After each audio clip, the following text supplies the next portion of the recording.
Welcome back to the library. I'm Miss Taylor and I'm your children's librarian here at the Giddings Public Library. Are you ready for another story? Today we're going to read one of my favorites. This is How the Grinch Stole Christmas.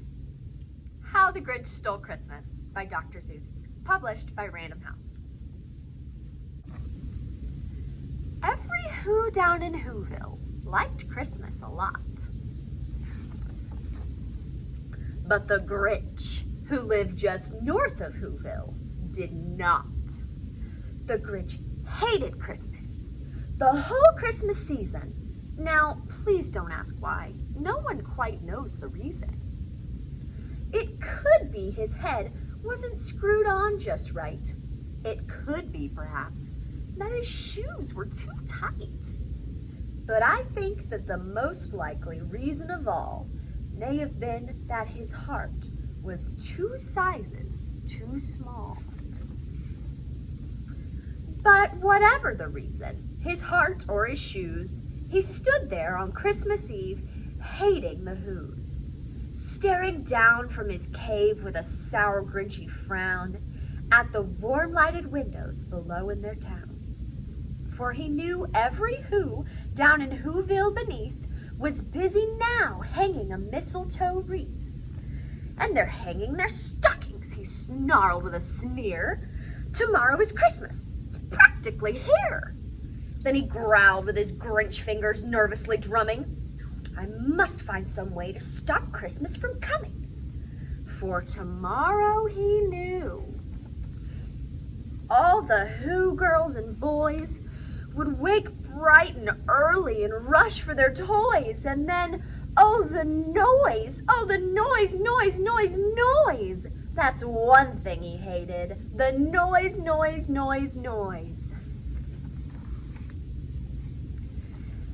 Then the Whos, young and old, would sit down to a feast, and they'd feast, and they'd feast, and they'd feast.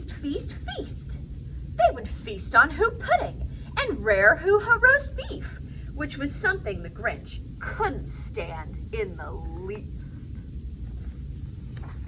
And then they'd do something he liked least of all. Every Who down in Whoville, the tall and the small, would stand close together with Christmas bells ringing.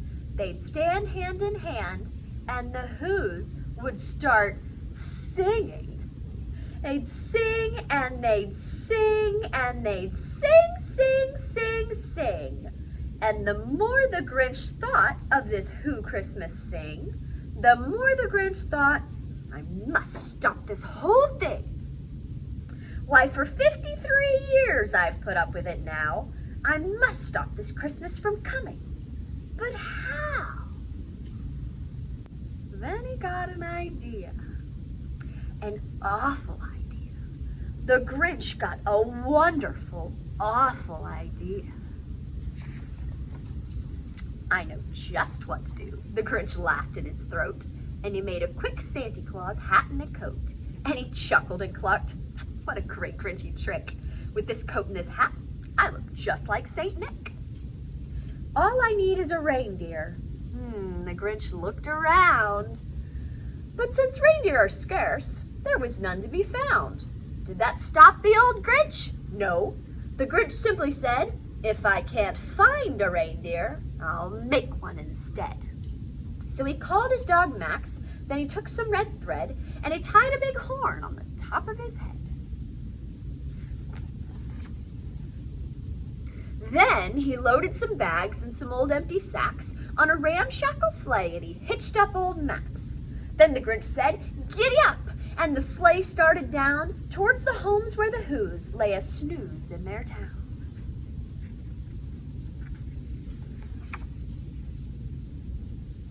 All their windows were dark, quiet snow filled the air. All the Whos were all dreaming, sweet dreams without care.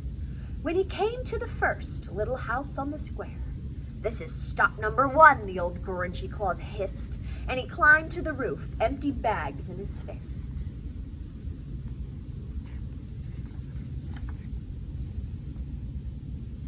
Then he slid down the chimney, A rather tight pinch, but if Santa could do it, then so could the Grinch.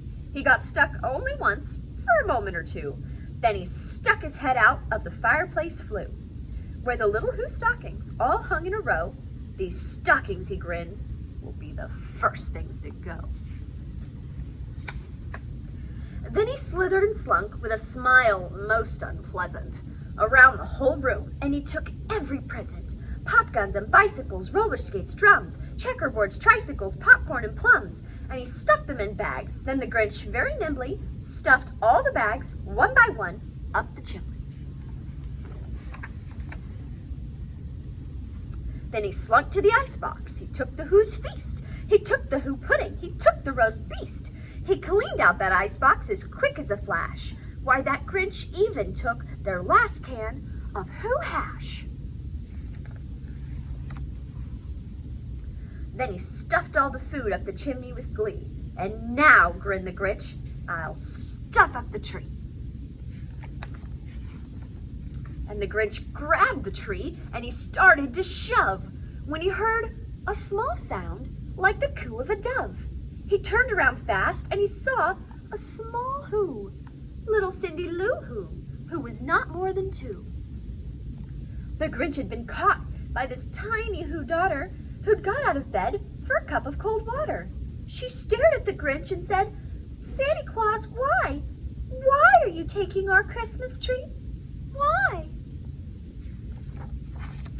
But you know that old Grinch was so smart and so slick. He thought up a lie, and he thought it up quick.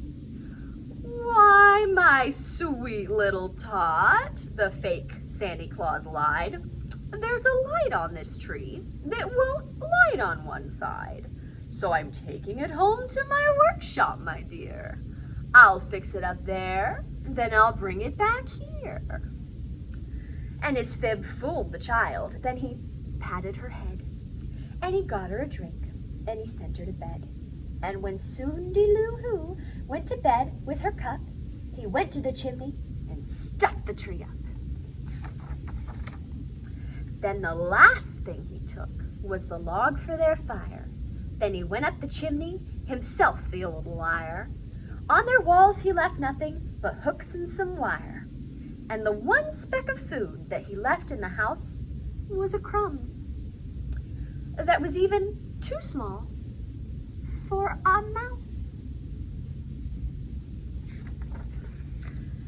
Then he did the same thing to the other Who's houses, leaving crumbs much too small for the other Who's mouses.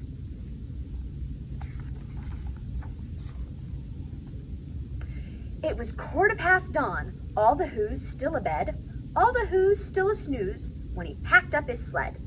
Packed it up with their presents, the ribbons, the wrappings, the tags and the tinsel, the trimmings, the trappings.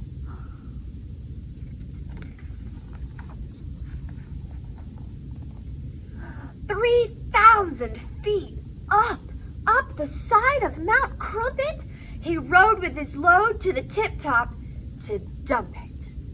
"Pooh-pooh to the Who's," he was grinchiously humming. "They're finding out now that no Christmas is coming. They're just waking up. I know just what they'll do. Their mouths will hang open a minute or two. Then the Who's down in Whoville will all cry, boo-hoo."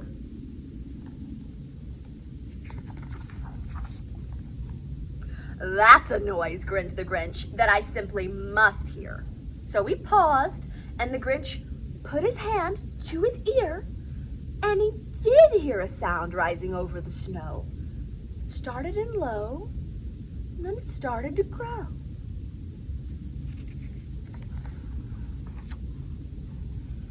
But the sound wasn't sad. Why, this sound sounded merry. It couldn't be so, but it was merry, very. He stared down at Whoville. The Grinch popped his eyes. Then he shook. What he saw was a shocking surprise. Every Who down in Whoville, the tall and the small, was singing without any presents at all. He hadn't stopped Christmas from coming. It came. Somehow or other, it came just the same. And the Grinch, with his Grinch feet, ice cold in the snow, stood puzzling and puzzling. How could it be so? It came without packages, boxes, or bags. It came without ribbons. It came without tags. And he puzzled 3 hours till his puzzler was sore. Then the Grinch thought of something he hadn't before. Maybe Christmas, he thought, doesn't come from a store. Maybe Christmas, perhaps, means a little bit more. And what happened then? Well, in Whoville, they say that the Grinch's small heart grew 3 sizes that day.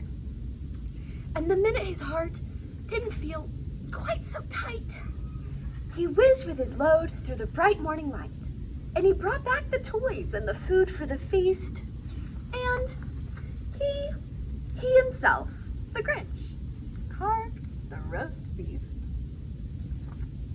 Thank you for reading with me today. May we all remember this year as we gather under our trees that Christmas perhaps means a little bit more. I'll see you tomorrow for story time. Good night.